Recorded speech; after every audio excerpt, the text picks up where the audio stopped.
ఇక రెండవది అత్యంత కీలకమైన విషయం అదేంటి అంటే ప్రపంచ శాంతి దూత పాకిస్తాన్ అమెరికాకి అండగా ఇరాన్లోకి అడుగు పెట్టబోతోంది. ఏది చర్చలు జరపడానికి అనుకుంటే మాత్రం పొరపాటే. ఇక్కడ చర్చలకు కాదు, యుద్ధం చేయడానికి వెళుతుంది పాకిస్తాన్.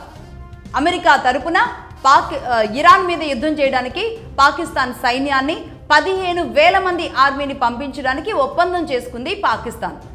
ఎప్పుడైతే ఇస్లామాబాద్లో అంటే పాకిస్తానే మధ్యవర్తిత్వం చేస్తుంది, పాకిస్తానే అమెరికాకి పెత్తనం చేయడానికి, ఈ యుద్ధాన్ని ఆపడానికి నాకు ఇక ఏ మనిషి రారు అనుకున్నప్పుడు వచ్చిన ఏకైక దేశం పాకిస్తాన్, ఏకైక మనిషి ఆసిఫ్ మునీర్ అండ్ అక్కడి ప్రధాని అని ట్రంప్ ఏదైతే మొన్న బ్రేక్ సమయంలో చెప్పారో, ఇక దాంతో ఉబ్బి తబ్బుబ్బైపోయిన పాకిస్తాన్ ఈ చర్చల తర్వాత తన దేశం ఇమేజ్ ఏదో ఎక్కువగా పెరిగిపోయింది అనుకుంటోంది. అందుకే ఇక అమెరికాతో అండగా పూర్తిగా అంటకాగితే సరిపోతుంది అనుకున్నారో ఏమో కానీ పాకిస్తాన్ మొత్తానికి 15,000 మంది సైన్యాన్ని ఇరాన్ మీద యుద్ధం చేయడానికి పంపిస్తోంది.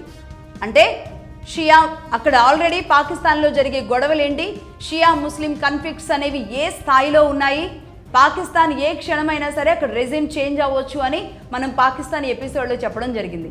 ఇప్పుడు ఈ యుద్ధం గనక మొదలైతే ఖచ్చితంగా పాకిస్తాన్లో షియా ముస్లిమ్స్ ఊరుకుంటారా? అసలు ప్రపంచ దేశాల్లో ఉన్న సున్నీ ముస్లిమ్స్ అయినా ఊరుకుంటారా? ఊరుకోరు. పాకిస్తాన్ని పీకి పాకం పెట్టడం మాత్రం గ్యారంటీ. ఈ పరిస్థితి చూస్తుంటే ఇది మనం ఖచ్చితంగా ప్రెడిక్ట్ చేయగలిగిన అంశం అని చెప్పొచ్చు. దాంతోపాటు నాకు ఇంకొక విషయం కూడా అనిపిస్తుంది. ఇక్కడ ఆసిఫ్ మునీర్ పాకిస్తాన్ ఆర్మీ చీఫ్, అలాగే అమెరికా అధ్యక్షుడు ట్రంప్ ఇద్దరు కూడా చట్టాపట్టాలు వేసుకుని స్నేహబంధంతో తిరుగుతున్నారు కదా. వీళ్ళిద్దరూ ఏమైనా, ఎందుకంటే అమెరికా అధ్యక్షుడి చిరకాల కోరిక, చివరి కోరిక ఏంటిది అంటే ఆయన నోబెల్ శాంతి బహుమతిని తీసుకోవాలి, నోబెల్ శాంతి బహుమతికి పూర్తి అర్హుడను తానేనని భావిస్తూ ఉండే ట్రంప్ గారు ఆ నోబెల్ బహుమతి వస్తే ఇద్దరం పంచుకుందామని ఏమైనా మన చర్చలకు వెళ్ళినప్పుడు పాకిస్తాన్కి ఏమైనా పంపించారో ఏమో లేక మొత్తానికి ఆసిఫ్ మునీర్ అండ్ ట్రంప్ ఇద్దరు ఈ నోబెల్ శాంతి బహుమతిని ఇద్దరు చెరో సగం చేసుకుందాం అనుకుంటున్నారా ఏంటి అనిపిస్తుంది ఈ పరిస్థితి చూస్తుంటే.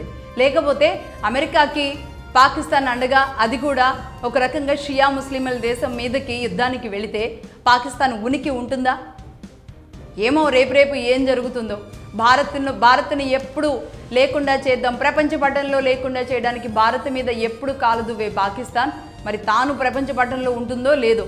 అంటే ఈ పరిస్థితి, ఈ పరిణామాలు చూస్తుంటే కనుక ఆ నోబెల్ పీస్ ప్రైజ్ షేర్ చేసుకోవడం ఏమో కానీ ఇంకా మొత్తంగా దేశాన్ని ముక్కలు చేసేలాంటి పరిస్థితికి అనవసరంగా అమెరికాతో, దట్టు ట్రంప్ లాంటి వాళ్ళతో పెట్టుకొని వెళుతోంది పాకిస్తాన్.